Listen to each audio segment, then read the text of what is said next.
What's up, YouTube? It's Credit Guy Frank here coming to you today with another video. All right, so I want to teach you guys today how to make some cash flow from your CPs especially, but also if you want to apply this to, your personal, or you can make these things a business, right? Now, I know you guys are wondering like, well, dang, like why is he teaching us all this stuff? Why is he this? Why is he that, right? Now, I'm teaching you guys credit to make it a lot easier for you guys to run businesses. All right. It's a lot harder to try to run a business with your own money. Okay. It's very hard. You got to market. You got to buy things for your business. You got to try things. Right. It's only but so much time in a day. So I just want to make it easier for you guys so that you guys can be fluent in your financial literacy and exactly what you're doing, being conscious in everything that you're doing. Okay, so today I'm going to show you guys how to create cash flow with two different methods. I got the sauce. All right. Now, the first one I'm going to talk about is Airbnb. All right. I want to first talk to you guys about the Airbnb methods. Now, when you guys build your CPs up properly, what you can do is you can acquire an Airbnb. Okay. You can get an apartment. You can get a condo. Now, do not try to get a house. Okay. Do not try to get a house with your CP. Don't do it. All right. But you can get an apartment, you can get in a condo, things like that. Rent is very high. Rent is super high, right? Nobody is actually buying things right now. Everybody's renting. Okay. So what you want to do is you want to acquire a property. And of course, I teach you guys how to do that in my lessons, in my packages, but that's another story, right? You want to acquire that property. Now, in Airbnb and things like that, it's important to look around you and see what other people are doing that's in that same niche. Okay, so go on Airbnb, see how many people got the bedrooms, the bathrooms that you got in your new place, see how their layout is and things like that, right? Now, you make your money in Airbnb doing a few things, but I'm going to just say, a lot of things, but I'm going to just tell you guys a few things that you can do. And of course, if you want to actually take the course, just hit me up and I'll teach you exactly step by step what you should be doing for your Airbnb to cash flow triple whatever the rent is, bare minimum, okay, throughout the month. It's very easy. Now, when you first get your Airbnb, of course, we just got over COVID and things like that. So the number one thing that you want to make sure that you have is you want to make sure that you have a great cleaning crew. Okay, your cleaning crew needs to be on point. I don't care if it's you. I don't care if you got to pay a family member, but you're going to make enough money to where you definitely need, and don't try to take all of the profits, right? You're definitely going to need a good cleaning crew, because that one review or those 5 reviews or those 10 reviews, once they add up, will really hurt you when people are coming and try to look at, trying to find out what we buy. Because what's the first thing we do? We're looking at the reviews, right? We're looking at the comments. We're looking at things like that. So you want to make sure that you have some of the best cleaners. You want to make sure that you emphasize certain things that you want done. Don't just hire people and then expect them to know exactly what to do. Okay, that's number one.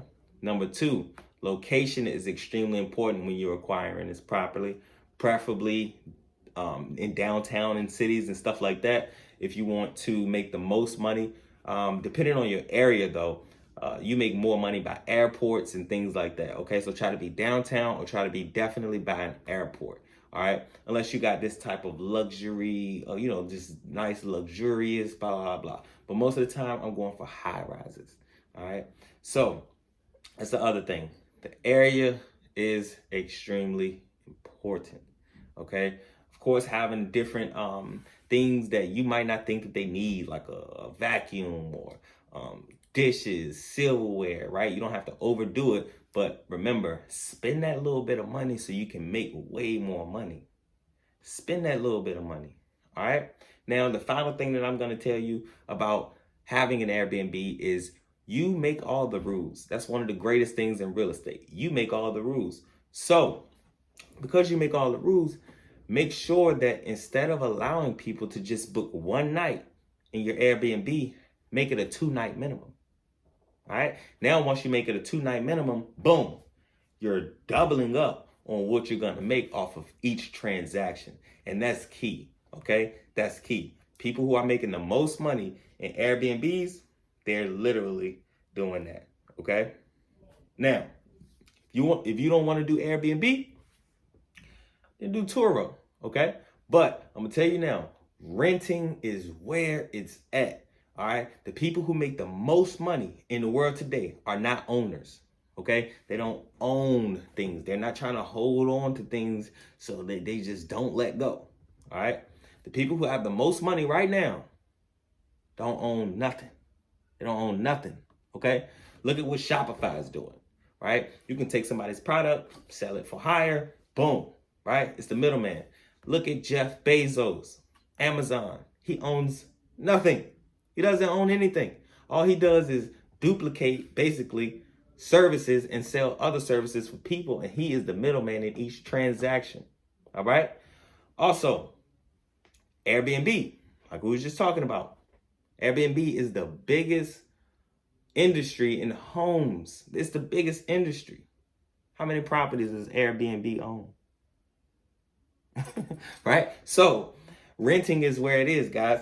Now, not about owning it, it's about controlling it. Now, imagine this. If you had a vehicle, right? Imagine if you had a vehicle and you paid $500 a month, okay? Now, we all know that you can go to Hertz, Enterprise, stuff like that. You can get a full-size vehicle. You got to pay at least $200, at least, right? It really might be $250, $270 after taxes and fees. And goddamn, if you smoking, and that's... you grass, right? But with Turo, if you got a car you paying $500 for, now you can put that on Turo for $100 a day, bare minimum. I'm telling you guys, bare minimum, guys. Like, you're gonna make way more, but bare minimum, you put it on there for $100 a day. $100 a day. What do you think is gonna happen? You put it on there for $100 a day. Let's say it's just booked, I don't know, 15 days out the month, 20 days out the month, $100. That's $1,500 to $2,000 bare minimum. That's not what you hiking the price up to where it need to be or closer or right in the middle. That's not what it being rent out like it's gonna be, because it's a very, very good price, right? So think of that. Think of doing different things like that on your seat with your CPs, right? With these cars and things like that. It's a lot of ways you guys can get money, man. This is nothing. This is nothing. This is what I give out for free. So imagine what I give out on my paid services. All right? Like, literally. So you can make $1,500 and you pay them $500. You can make $2,000, you pay them $500. You cash flowing $1,500.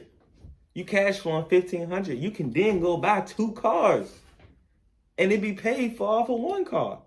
Or if you don't want to have those liabilities, then you just keep the cash flow. But I always speak for myself, because I like things. You know what I'm saying? Like, I'm not one of those people with money who act like they don't like anything. Like, I like things. You feel me? They don't define me, but I like them. And if I can afford them, I'll come up with a creative strategy to afford them. Because why not?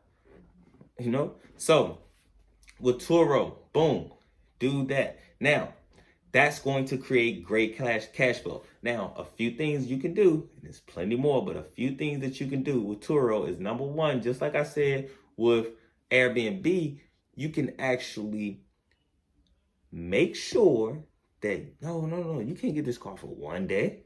You got to get it for at least 2. So if you got it for 100, 150, that's automatically $300. $200, $300, depending on what you pricing it at, right? Now that means also, if you're doing 2 days, that means that they book it 7 times in a month.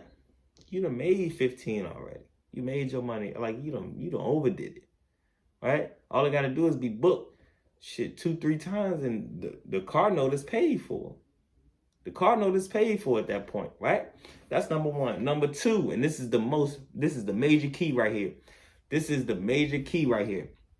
All right. If you on Turo, you got a car on Turo, you know people going to be driving crazy. You know people going to be smoking, right? I'm going to teach you how to turn yourself into a business. And like I said, when you own something, you can put everything into anything, and it's all under your terms. All right. So if somebody's smoking in that car, you hit them with the fee. Just like if they rented a car anywhere else out, they're gonna hit you with the fee. right? And don't do it to be petty. We're not doing it for money, but we're doing it because we got to save time. Because if you're going to smoke it, if you're going to smoke it out, right? At least you can pay for it because this got to be rented out the next day. So, well, I mean, you're not going to get paid for that? Most definitely you're going to get paid for that because you got to get that odor out. So put a nice little fee on that to make sure that you're getting cash flow for that, right? And trust me, that adds up because about 5 people every single month is going to smoke in your whip. So you got another $1,200 just off the rip, right? Also, and it's not nothing shot because people like me, I'm gonna just let you know straight up, like, I'm gonna take the fee. I'm gonna take the fee. If I go anywhere, I'm taking the fee because I ain't going nowhere if I can't do what I want to do, right? I don't desire to be nowhere that I can't be me. And that includes smoking, all right? So, also, people like to, well, not like to, but, when you're driving, somebody can nip the rim, right? Nip the rim. Now, what you do is you take before and after pictures of each trip, all right? And you put specifically in the clause, make sure that they know that if they scratch the wheel, then they have to pay for the whole entire wheel, regardless if you actually change the whole wheel or not. If they scratch that wheel, if there's one scratch on that wheel that wasn't on there when you took the pictures before, they have to pay for the whole wheel. That's $450 a pop, all right? That's how you create a sales funnel, guys. Listen, it's Credit Guy Frank here, coming to you again with another video, man. Please, please, please, please, please. Get money, man. Get money, all right? So look, hit me up, man. All my info is in the description. If you need more help, you need more guidance on acquiring these things, I got you. If you need more help on laying these things out, I got you. If you need property managers, I got you.